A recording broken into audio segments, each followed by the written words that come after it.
ভাবুন তো, এমন কিছু জিনিস যা মানুষের যুক্তির বাইরে, এমন কিছু রহস্যময় আবিষ্কার যা দেখে বিজ্ঞানীরাও হতবাক হয়ে গেছেন, অর্থাৎ এমন কিছু যার রহস্য আজও রয়ে গেছে। এখন প্রশ্ন হচ্ছে, এইসব জিনিস কি এবং এর পেছনের আসল রহস্যই বা কী? তাহলে চলুন আজ আমরা এই ভিডিওর মাধ্যমে সেই রহস্যময় যাত্রার অভিযান শুরু করি। চিলির আতাকামা মরুভূমিতে এমন একটি আবিষ্কার ঘটেছিল যা পুরো বিশ্বকে হতবাক করে দিয়েছিল। আসলে যখন চিলির উপকূলীয় হাইওয়ে নির্মাণ করা হচ্ছিল, তখন নির্মাণকর্মীর দল এমন কিছু পায় যা দেখে তারা সঙ্গে সঙ্গেই কাজ করা বন্ধ করে দিতে বাধ্য হয়। প্রকৃতপক্ষে নির্মাণকর্মী এবং স্থানীয় কর্তৃপক্ষ একটি পাহাড়ের উঁচুতে প্রায় ৭৫টি তিমি মাছের কঙ্কাল খুঁজে পায়। এখন ভাবুন ব্যাপারটা কতটা রহস্যময়, কারণ আতাকামা মরুভূমি এমন একটি স্থান যেখানে আশেপাশে কোথাও সমুদ্র নেই। তাহলে প্রশ্ন ওঠে, এই ৭৫টি তিমির কঙ্কাল এখানে এলো কিভাবে? যে মুহূর্তে এই আবিষ্কার প্রকাশ্যে এলো, খবরটি মুহূর্তের মধ্যে আগুনের মতো সারা বিশ্বে ছড়িয়ে পড়ল। যখন গবেষণা দল ঘটনাস্থলে পৌঁছালো এবং কঙ্কালগুলোর পরীক্ষা করলো, তখন তারা বুঝতে পারল যে এই কঙ্কালগুলো এখনকার নয়, বরং এই কঙ্কালগুলোর বয়স প্রায় ২০ থেকে ৭০ লক্ষ বছরের পুরানো হতে পারে। এখন বিজ্ঞানীরা মনে করছেন সম্ভবত ২০ থেকে ৭০ লক্ষ বছর আগে যেখানে আজ আতাকামা মরুভূমি রয়েছে, সেখানে একসময় সমুদ্র ছিল, অথবা এটি হয়তো তখনকার সমুদ্রের তীর ছিল যেখানে তিমিরা এসে মারা যেত।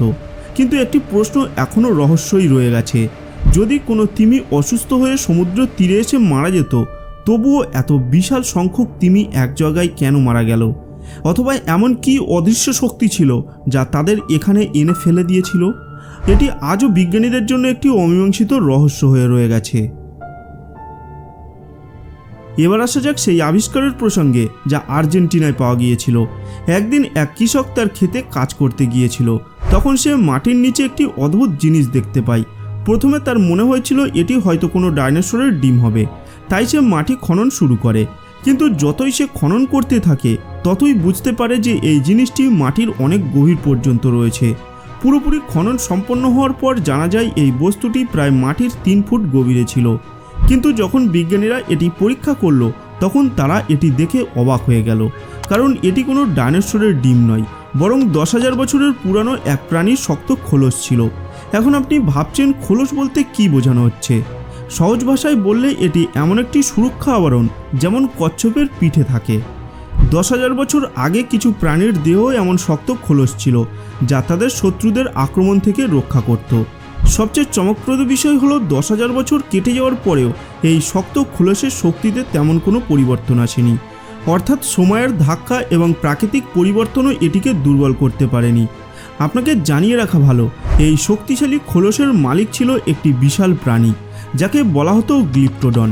কিন্তু আপনি বিশ্বাস করবেন না, যখন বিজ্ঞানীরা এই সেলের ওজন পরীক্ষা করলেন, তখন সবাই হতবাক হয়ে গেলেন। এর ওজন ছিল প্রায় ১,১০০ কেজি। এখন একবার ভাবুন তো, যদি শুধুমাত্র এই খোলসের ওজন এত ভারী হয়, তাহলে সম্পূর্ণ প্রাণীটি কত বিশাল এবং শক্তিশালী ছিল। এই ঘটনাটি আমেরিকার মিশিগান রাজ্যের, যেখানে জেমস ব্রিস্টল নামের এক কৃষক তার ক্ষেতে খনন কাজ করছিলেন। কিন্তু ঠিক তখনই তার নজর মাটির নিচে থাকা অদ্ভুত কিছুর দিকে গেল। প্রথমে সে খনন কাজ থামিয়ে দিল, কিন্তু পরে এই জিনিসটির আসল রহস্য জানার জন্য বড় বড় মেশিন ডেকে আনলো, যাতে এটিকে সম্পূর্ণভাবে তুলে আনা যায়। যতই খনন চলতে থাকে, এই বস্তুটি আরও রহস্যময় হয়ে উঠল। কিন্তু যখন এটিকে পুরোপুরি মাটির নিচ থেকে বের করা হলো, তখন সবাই বিস্ময়ে স্তব্ধ হয়ে গেল। আসলে এটি ছিল একটি বিশাল প্রাণীর মাথার খুলি, এবং এটি এত বিশাল ছিল যে সবাই শুধু ভাবছিল, যদি মাথাটি এত বড় হয়, তাহলে পুরো প্রাণীটি ঠিক কতটা বিশাল হতে পারে। গবেষকরা যখন এটি গভীরভাবে বিশ্লেষণ করলেন, তখন তারা জানতে পারলেন যে এটি ছিল এমন একটি প্রাণীর মাথার খুলি যা পৃথিবীতে প্রায় ১৫,০০০ বছর আগে বসবাস করত। এই প্রাণীটিকে উলি ম্যামথ বলা হতো। যদি উলি ম্যামথের গঠনের কথা বলা হয়, তাহলে এগুলো দেখতে হাতির মতোই ছিল, তবে তাদের দেহের আকার হাতির তুলনায় অনেক বড় ছিল। শুধু তাই নয়, তারা হাতির চেয়েও অনেক গুণ বেশি ভয়ঙ্করও ছিল।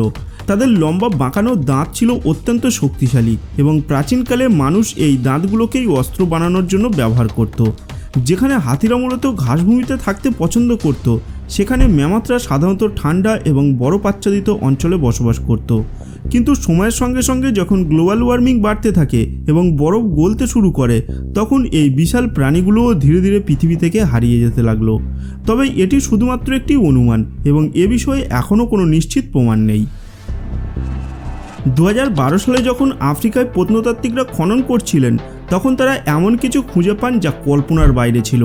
আসলে এটি ছিল একটি মানুষের মৃতদেহ। কিন্তু এখন প্রশ্ন আসতে পারে, এতে অবাক হওয়ার মতো কী আছে? বাস্তবে এটি কোনো সাধারণ মানুষের মৃতদেহ ছিল না, বরং এর আকৃতি ছিল সাধারণ মানুষের তুলনায় বহুগুণ বড়। এর উচ্চতা এতটাই বিশাল ছিল যে তা সাধারণ মানুষের উচ্চতার তুলনায় অনেক বেশি। এখন কল্পনা করুন, এর মাথার দৈর্ঘ্য এবং প্রস্থ কয়েক ফুট জুড়ে বিস্তৃত। এটি দেখে বিজ্ঞানীরাও বিস্মিত হন, কারণ তাদের কাছে এমন কোনো সুস্পষ্ট প্রমাণ ছিল না যা দেখায় যে অতীতে মানুষের দেহ এত বিশাল আকৃতির ছিল। হ্যাঁ, কিছু বিজ্ঞানী মনে করেন যে হাজার হাজার বছর আগে মানুষের উচ্চতা হয়তো বিশাল ছিল, তবে সময়ের সঙ্গে সঙ্গে তা ধীরে ধীরে কমে এসেছে। তবে এটি শুধুমাত্র একটি অনুমান, কারণ এখনও পর্যন্ত পৃথিবীর কোথাও এত বড় উচ্চতার কোনো মানুষের কঙ্কাল বা মৃতদেহ খুঁজে পাওয়া যায়নি। 1969 সালে সাইবেরিয়ার একটি খনিতে কয়েকজন শ্রমিক মাটির 70 ফুট নিচে খনন কাজ করছিলেন। তখন হঠাৎ তারা মার্বেলের তৈরি একটি কফিন দেখতে পান। এই কফিন সেখানে কিভাবে এলো? এই প্রশ্নটি সবাইকে দুশ্চিন্তায় ফেলে দিয়েছিল। প্রথমে শ্রমিকরা আতঙ্কিত হয়ে পড়ে, কিন্তু পরে তাদের কৌতূহল বাড়তে থাকে এবং তারা একসঙ্গে এটিকে বাইরে তোলার চেষ্টা করে। কিন্তু এটি এতটা ভারী ছিল যে একে বাইরে আনতে বেশ কষ্ট করতে হলো। শেষ পর্যন্ত যখন কফিনটি বাইরে আনা হলো এবং খোলা হলো, তখন ভেতরের দৃশ্য দেখে সবাই হতবাক হয়ে গেল। আসলে সেই কফিনের ভেতরে একটি যুবতী মেয়ের দেহ পাওয়া যায়। আর সবচেয়ে অদ্ভুত বিষয় হলো, মেয়েটির বয়স মাত্র 25 থেকে 30 বছরের মধ্যেই ছিল। তার ত্বক ছিল অত্যন্ত ফর্সা এবং মসৃণ, চোখ ছিল গভীর নীল এবং তার গায়ে ছিল হালকা সাদা স্বচ্ছ পোশাক। কিন্তু এখন সবচেয়ে বড় রহস্য ছিল, এত বছর ধরে মাটির নিচে থাকার সত্ত্বেও এই দেহ কিভাবে এত অক্ষত রয়ে গেছে। শেষ পর্যন্ত মেয়েটির শরীর এত ভালো অবস্থায় ছিল কিভাবে? এটি দেখে মনে হচ্ছিল যেন তার মৃত্যুর মাত্র কয়েক ঘন্টা হয়েছে, কিন্তু দেহটি একেবারে অক্ষত অবস্থায় রয়ে গেছে। বিষয়টি আরও রহস্যময় হয়ে উঠল যখন বিজ্ঞানীরা দেখল যে মেয়েটির মৃতদেহ কোনো সাধারণ কফিনে রাখা হয়নি, বরং এক রহস্যময় গোলাপি রঙের তরলে ডুবেছিল। শ্রমিকরা কিছুতেই বুঝতে পারছিল না এই তরল আসলে কী জিনিস, তাই তারা সেই তরল পদার্থ থেকে মেয়েটির দেহটিকে বাইরে বের করলো। কিন্তু ঠিক তখনই তার শরীর ধীরে ধীরে গলতে শুরু করলো। এটি দেখে উপস্থিত সবাই চমকে উঠল।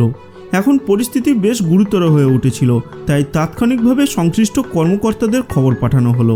তড়িঘড়ি করে একটি হেলিকপ্টার ডাকা হলো এবং সেই কফিনটিকে সরাসরি একটি বৈজ্ঞানিক গবেষণাগারে পাঠানো হলো। গবেষণাগারে পৌঁছানোর পর বিজ্ঞানীরা সেই গোলাপি রঙের তরল পদার্থের বিশ্লেষণ শুরু করলেন।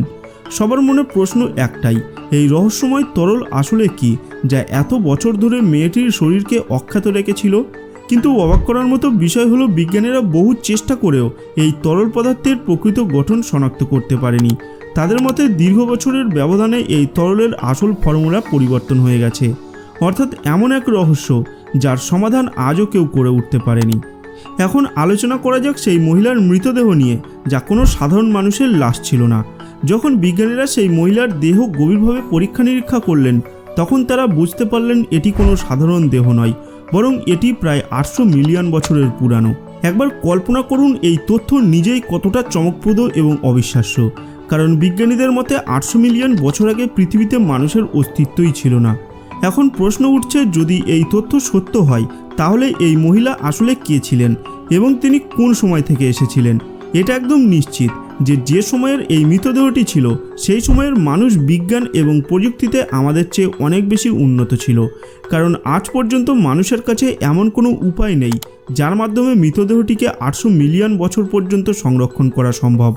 এই কারণেই আজও এই আবিষ্কার বিজ্ঞানীদের কাছে একটি অমীমাংসিত রহস্য হয়ে রয়ে গেছে এবং বিজ্ঞানীরাও এখনও পর্যন্ত এর কোনো সুনির্দিষ্ট ব্যাখ্যা দিতে পারেনি। তো বন্ধুরা, এই ছিল পৃথিবীর সেই 5টি রহস্যময় আবিষ্কার, যেগুলোর সত্য আজও বিজ্ঞানীদের কাছে এক অমীমাংসিত ধাঁধা হয়ে রয়েছে।